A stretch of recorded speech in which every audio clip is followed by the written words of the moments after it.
सर्वसामान्य लोकांच्या प्रश्नासाठी ज्यांनी कायम आवाज उठवला, अल्पावधीत ज्यांनी सहकार क्षेत्रामध्ये भरीव कामगिरी केली आणि आम लोकांसाठी ज्यांचं दार कायमच खुलं, ते आमदार अभिजिताबा पाटील यांच्या मित्रपरिवारानं आयोजित केलेला आजचा हा शिवजयंती सोहळा,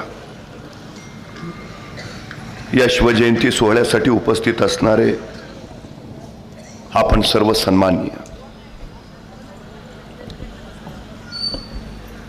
इतिहास अनेकांच्या अभ्यासाचा विषय आहे, इतिहास अनेकांच्या व्यासंगाचा विषय आहे, इतिहास अनेकांच्या संशोधनाचा विषय आहे, इतिहास अनेकांच्या अभिमानाचा विषय आहे, इतिहास अनेकांच्या स्वाभिमानाचा विषय आहे, इतिहास अनेकांच्या चेतनेचा, प्रेरणेचा विषय आहे, इतिहास अनेकांच्या अस्मितेचा विषय आहे, इतिहास काही करू पाहण्याचा, करून दाखवण्याचा, काही घडवण्याचा, घडवू पाहण्याचा आशय आहे. इतिहास विसरणारी माणसं इतिहास घडवू शकत नाहीत आणि इतिहास घडवणारी माणसं इतिहास विसरू शकत नाहीत. हाही सगळ्यात मोठा इतिहास आहे. जगाच्या पाठीवर सगळ्यात जास्त पुतळे आणि सगळ्यात जास्त स्मारक जर कुणाची असतील तर ती आहेत छत्रपती शिवाजी महाराजांची. एखादा महापुरुष गेल्यानंतर त्यांच्या कार्याची, कर्तृत्वाची स्मारक उभा राहणं नैसर्गिक आहे, पण एखाद्या महापुरुषाच्या जिवंतपणीच त्यांच्या कर्तृत्वाची स्मारक उभा राहत असतील तर ती त्या महापुरुषाच्या मोठेपणाची सगळ्यात मोठी साक्ष आहे.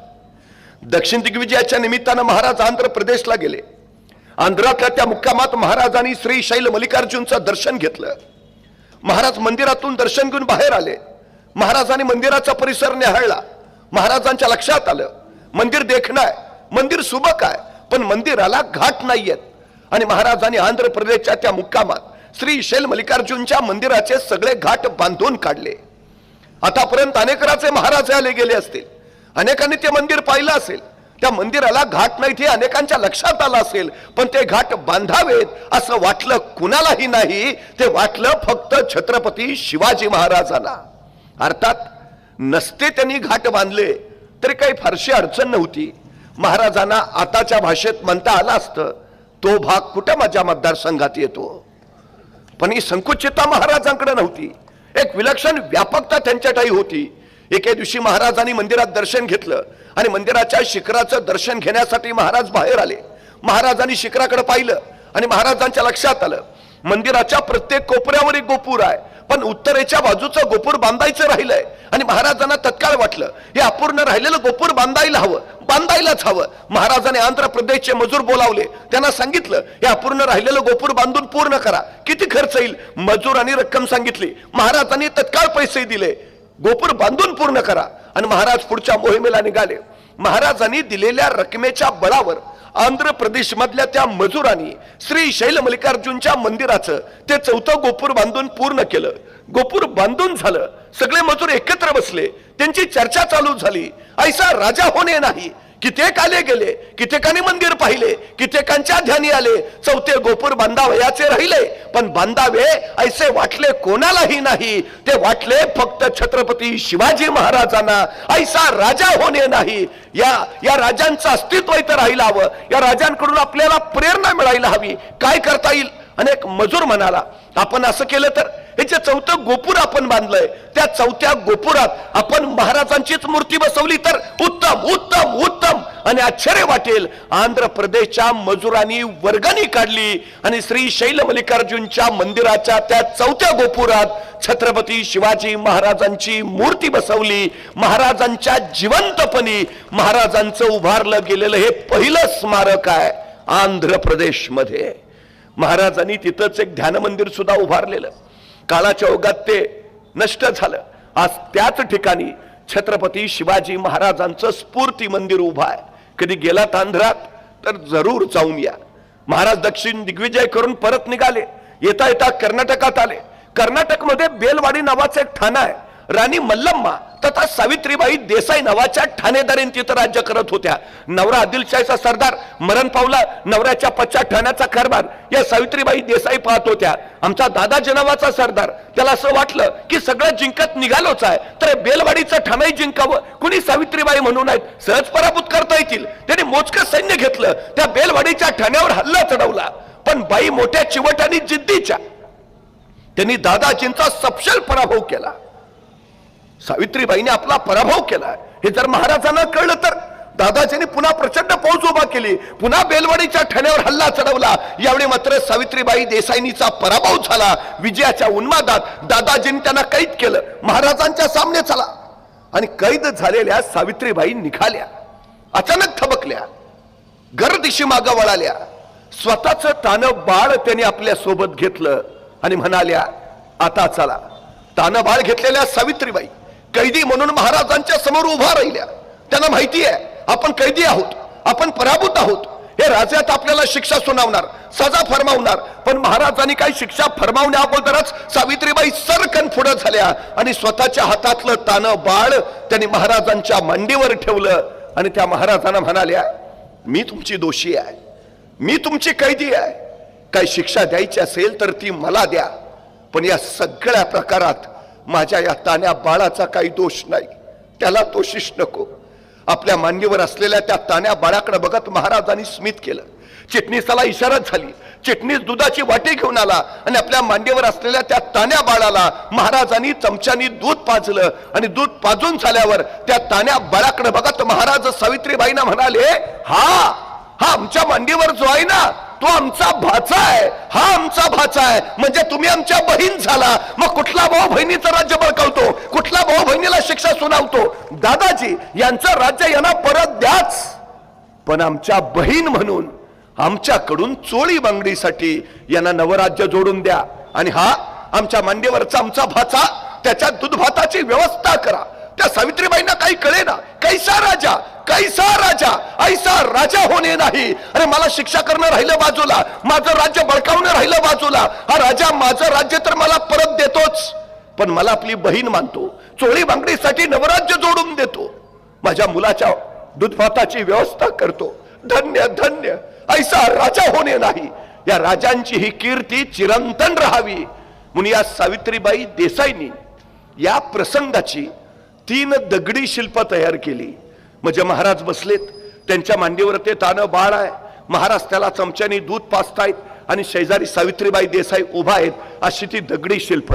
कधी कर्नाटकात गेलात तर धारवाड नावाचा जिल्हा आहे, त्या धारवाड जिल्ह्यात यादवाड नावाचं गाव आहे. त्या यादवाड गावात एक मारुतीचं मंदिर आहे आणि त्या मारुतीच्या मंदिरात सावित्रीबाई देसाईंनी कोरलेलं छत्रपती शिवाजी महाराजांचं हे दगडी शिल्प आहे. महाराजांच्या जिवंतपणी महाराजांचं उभारलं गेलेलं हे पहिलं मंदिर आहे कर्नाटक मध्ये.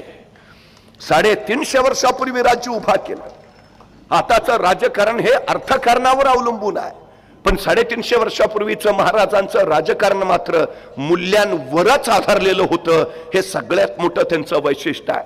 त्यांनी सक्त आदेश दिले होते, शेतकऱ्यांच्या भाजीच्या देठालाही हात लावायचा नाही. पण कुठल्या शेतकऱ्यांच्या? आपल्या राज्यातल्या तर नाहीच, पण शत्रू राज्यातल्याही नाही. त्याच्या कष्टाचं दाम त्याला मिळायला हवं, त्याचं नुकसान नको. महाराजांनी सक्त आदेश काढला, मंदिर, मस्जिद, चर्च धक्का लावायचा नाही, अजिबात नाही. रवींद्रनाथ टागोर एका ठिकाणी म्हणतात, मुळातच हा देश नाना पंथांचा, नाना जातींचा, अनेक धर्मांचा, या सगळ्यांना एकत्र आणणं कठीण. एकत्र आले तर त्यांच्यात एकत्व निर्माण कठीण, आणि एकत्व निर्माण झालं तर त्यांच्यात राष्ट्रीयत्व निर्माण करणं महाकठीण. पण हे अत्यंत महाकठीण कार्य छत्रपती शिवाजी महाराजांनी या स्वराज्याच्या रूपानं इथं करून दाखवलं. साऱ्यांना सोबत घेऊन हे स्वराज्य उभारलं. महाराजांनी सक्त सैनिकांना आदेश दिला होता, परस्त्री माते समान, बाई माणसास हात लावायचा नाही. आपल्याच राज्यातल्या नव्हे, शत्रू राज्यातल्याही. जगातला पहिला सर्जिकल स्ट्राईक महाराजांनी पुण्याच्या लाल महालावर केला. शाहिस्ताखानाची बोटे छटली, वाऱ्यासारखे आलेले महाराज तीरासारखे निघून गेले. काही वेळानंतर लाल महालातला गोंधळ संपला आणि शाहिस्ताखानाची एक बेगम धावत धावत शाहिस्ताखानाकडे आली. हुजूर, हमारी बेटी गायब है, हमारी बेटी गायब है. त्यावेळी शाहिस्ता खान तिला म्हणाला, शिवाजी राजांची माणसं आपल्या पोरीला हात लावणार नाहीतच, पण जर चुकून तसं काही घडलं असेल तर बेफिक्र रहा, शिवाजी राजे पोटच्या लेकी सारखीच तिची काळजी घेतील. कोण बोलतंय? कट्टर वैरी शाहिस्ता खान. हे स्वराज्याचं चारित्र्य, तेच पुढे राष्ट्राचं चरित्र झालं. 350 वर्षापूर्वी महाराजांनी शून्यातनं विश्व उभा केला. हाताशी काही नाही, सैन्य नाही, संपत्ती नाही, साधनं नाही, काही नाही, पण तरी महाराजांनी राज्य उभा केलं. म्हणजे महाराज शून्यातनं राज्य उभा करतात आणि आमच्याकडे मात्र सगळं रेडीमेड तयार असून काही होत नाही. नाहीतर एखाद्याला ढाल द्यावी, तलवार द्यावी, एवढंच काय त्याला घोड्यावर घेऊन बसवावा, त्याच्या पुढे जाऊन त्याला रणांगणात नेऊन सोडावा आणि मग म्हणावं, लेका आता तरी लढ, तोरी पट्ट्या निवांतच. अरे लढ की, तुम तो लढू कसा? एक हातात ढाल आहे, दुसऱ्या हातात तलवार आहे, दोन्ही हात एंगेज आहेत, लढणार कसा? अरे मग निदान पळून तरी जा, पळू तरी कसा? घोड्यावर बसलोय दिसत नाही का? चो बाजूने अडचण आहे हो आमची. मुंगी बघितली? मुंगी केवढीशी, तिचं डोकं केवढंस, डोक्यातला मेंदू केवढासा, तरी पण त्या मुंगीला बरोबर कळतं कुठल्या गावातल्या कितव्या आळीतल्या, कितव्या घरातल्या, कितव्या खोलीतल्या, कितव्या कपाटावरच्या, कितव्या फळीवर किती नंबरचा साखरेचा डबा आहे. सांगावं लागत नाही, रस्ता दाखवावा लागत नाही. कणभर मुंगी मनभर साखर करते. अरे जर एवढीशी मुंगी आपल्या ध्येयापर्यंत पोहोचत असेल तर आम्हाला अडचण तरी काय आहे? एखादी मुंगी कुठे निघाली असेल तर तिच्या वाट्यात अडथळा म्हणून तुम्ही एखादी काठी टाका. अडथळा आला म्हणून मुंगी वाट बदलत नाही, माघारी तर अजिबात फिरत नाही. ती सरळ त्या काठीवर स्वार होते, पुढे निघून जाते, पण माघार घेत नाही. मुंगीला जाऊ द्यायचं नाही पुढं. एखादा मोठा दगड आडवा ठेवा. आता दगड आडवा आलाय, मुंगी वाट बदलत नाही, माघारी तर फिरत नाही, सरळ त्या दगडावर चढते, स्वतःची उंची वाढवून घेते आणि पुढे निघून जाते. तिला जाऊच द्यायचं नाही. तिच्या समोर पाणी होता, पाणी आहे, मुंगी वाट बदलत नाही, माघार तर अजिबात घेत नाही. ती सरळ पाण्याला वळसा घालते आणि पुढे निघून जाते. अरे एवढीशी मुंगी जर माघार घेत नाही तर आम्ही माघार का घ्यावी? काही होऊ द्या, माघार घ्यायची नाही. हे छत्रपती शिवाजी महाराजांनी दिलेलं आम्हाला यशाचं सूत्र आहे. तुमच्याकडे काय आहे, काही नाही, काही फरक पडत नाही. तुम्ही कोण आहात महत्वाचं नाही, तुम्ही काय करता आहात हे महत्वाचं. आता कोण आहात महत्वाचं नाही, तुम्ही कोण होणार आहात ते महत्वाचं. महाराजांनी उद्याचं भविष्य घडवण्यावर सगळ्यात मोठा जोर दिला. शून्यातनं विश्व उभा केलं. हे महाराजांचं सगळ्यात मोठं वैशिष्ट्य. नाहीतर एखादा त्याला म्हटलं, काय आमची परिस्थिती नव्हती हो, तू गप. मला भयान राग येतो असल्या माणसांचा. आमची परिस्थिती नव्हती हो. परिस्थिती माणसाला घडवती नाही आणि परिस्थिती माणसाला बिघडवती नाही. माणूसच परिस्थिती घडवतो आणि माणूसच परिस्थिती बिघडवतो. ही सगळ्यात मोठी वस्तुस्थिती आहे. काही लोक येतात, आम्ही गरीब आहे ना, चांगला आहे ना, श्रीमंत व्हायला तुला मिळालेली सर्वोत्तम संधी आहे. नाही, मला जरा बुद्धी कमीच आहे. उत्तम विद्वान व्हायला तुला मिळालेली सर्वोत्तम संधी आहे. स्वतःच्या कमतरताना स्वतःची बलस्थान बनवा आणि त्या बलस्थानाच्या बळावर स्वतःच्या कर्तृत्वाचा ध्वज फडकवा. हे सांगितलं छत्रपती शिवाजी महाराजांनी. कारण कसली देता? तुम्ही गरीब म्हणून जन्माला आलात चालेल, पण तुम्ही गरीब म्हणूनच मेलात तर ती तुमच्या आयुष्याची सगळ्यात मोठी घोरचूक ठरेल. सगळ्यात मोठी. आयुष्यात आलाच आहात तर काहीतरी निर्माण करून जाणं. महाराजांनी ते केलं. सगळ्यात महत्वाचं, इथल्या रानावनातल्या डोंगर दऱ्यातल्या माणसांमध्ये विश्वास दिला. जे तुमचे हात नांगर पेलू शकतात ते तुमचे हात तलवार सुद्धा पेलू शकतात. इथल्या शेतकऱ्यांच्या मनगटात बळ भरलं आणि सह्याद्रीच्या माथ्यावर उभा राहिलेलं स्वराज्य हे शेतकऱ्यांनी निर्माण केलेलं राज्य झालं. काय करू शकतो शेतकरी हे महाराजांनी या मातीत निर्माण करून दाखवलं. अडचण काय आहे? काही अडचण नाही. काय होतो महाराजांकडे? 13, 14, 15, 16 वर्षाची पोरं महाराज गोळा करायचे, दूरवर एखाद्या जंगलात जायचे, जंगलातल्या दाट झाडीत त्या पोरांना तलवारबाजीचं युद्धाचं प्रशिक्षण द्यायचे. पण कुणाला न कळत, कुणाला कळणार नाही अशा बेतानं. आणि आपल्या जंगलात आत काय चाललंय ते बाहेर कुणाला कळू नये म्हणून शिवबाराजांनी जंगलाच्या बाहेरच्या झाडावर एक पोऱ्या उभा केलेला असायचा. त्याला सांगितलेलं असायचं, कुणी अनोळखी माणूस येताना दिसला की तो नुसता खुनेचा आवाज कर. तुझा खुनेचा आवाज ऐकला की मी तलवारी शमशेर लपवून ठेवतो आणि विट्टी दंडूचा खेळ चालू करतो, म्हणजे कुणाला कळणार नाही. आपल्या हात काय चाललंय ते. त्या दिवशी शोभा राजांचा खेळ रंगात आला होता. आपल्या सोबत त्यांना तलवारबाजीचं युद्धाचं प्रशिक्षण दिलं जात होतं. त्याच वेळी जंगलाच्या बाहेरच्या झाडावर एक खुन्याचं पोरग टेहळणी करत बसलं होतं. त्याच वेळी त्याला दिसलं एक 15-16 वर्षाचं रांगडं पोरग येताना. तसं खुन्याचं पोर थरारलं, नीट निरकून बघितलं, येणारं पोर अनोळखी वाटलं. तसं बसल्या जागेवरून त्याने हुबेहूब मोराचा आवाज काढला. मोराचा आवाज म्हणजे खून शोभाराजांना कळवायची. कुणी अनोळखी येतंय सावध राहा. शोभाराजांनी मोराचा आवाज ऐकला. आपल्या सोबत त्यांना सांगितलं, अरे तलवारी शमशेर लपवून ठेवा, विटीदंडूचा खेळ चालू करा, कुणी अनोळखी येतंय. पोरांनी तलवारी लपवल्या, विटीदंडूचा खेळ चालू झाला. तोपर्यंत जंगलाच्या बाहेरच्या झाडावरचं ते खुनेचं पोरग टप्प दिशेखाली पडलं होतं. त्या 15-16 वर्षाच्या रांगड्या पोरापुढे उभा राहिलं होतं आणि त्याला दमात घेऊन विचारत होतं, कोण रे तू? आणि ते 15-16 वर्षाचं रांगडं पोरग सांगत होतं, रामोशाचा बहिर्जी जी. काय काम काढलं सर? काही नाही जी, राजांना भेटायचं होतं. कार बोलू की राजांना? मग सांगतो. ते खुन्याचं पोर म्हणलं, तू थांबतच, मी राजासनी सांगाव देऊन येतो. खुन्याचं पोर गात गेलं, राजांना सांगू लागलं, राज कुणी रामोशाचा बहिर्जी आलाय जी. राजा म्हणले, दे पाठवूनात. बहिर्जी आत आला, राजांपुढे उभा राहिला. राजाने विचारलं, काय काम काढलंस रे? तसा बहिर्जी म्हणाला, राज आम्हाला मी तुमच्या खेळात घ्या की सामील करून. राजाने विचारलं, काय येतं तुला? सगळं येतची. कसला बी आवाज करतो, कुणाची बी नक्कल करतो. राजा वेषांतर तर असा करतो की तुम्ही बी ओळखायचा नाही. राजांना पटलं वाटलं माणूस कामाचा. असं असं मग चल ये आत्तापासूनच आमच्या खेळात ये. तसा बहिर्जी घुटमळला. म्हटला, राज उद्यापासून येतो की जी. कार नाही, बापाला सांगावा दिला असता. राज बापाला सांगून उद्यापासून येतो की जी. राजे म्हणले, ठीक आहे, ये उद्यापासून. बहिर्जी जायला वळाला, 5-6 पाऊलं गेला. अचानक काय वाटलं कुणास ठाऊक, बहिर्जी पुन्हा माघार आला. राजानं म्हणाला, राज एक सांगू का जी? राजे म्हणले, बोल. नाही, कुणी अनोळखी माणूस आला तर तुम्हाला कळावं म्हणून तुम्ही झाडावर जो पोऱ्या उभा केलाय त्याला सांगा, ह्या दिवसात मोर वरडत नाही. ती नाही, कुणी जाणता माणूस यायचा आणि मोराचा आवाज ऐकायचा. तो विचार करायचा, या दिवसात जर मोर ओरडतच नाही तर आवाज आला कुठून? आयतं गाव सुंजाल. राजाने माणसं गोळा केली, त्याशी दऱ्याखोऱ्यातली गिरिकंदरातली अचूक ज्ञान सूक्ष्म निरीक्षण असलेली हाच बहिर्जी पुढे राजांचा गुप्तहेर प्रमुख झाला.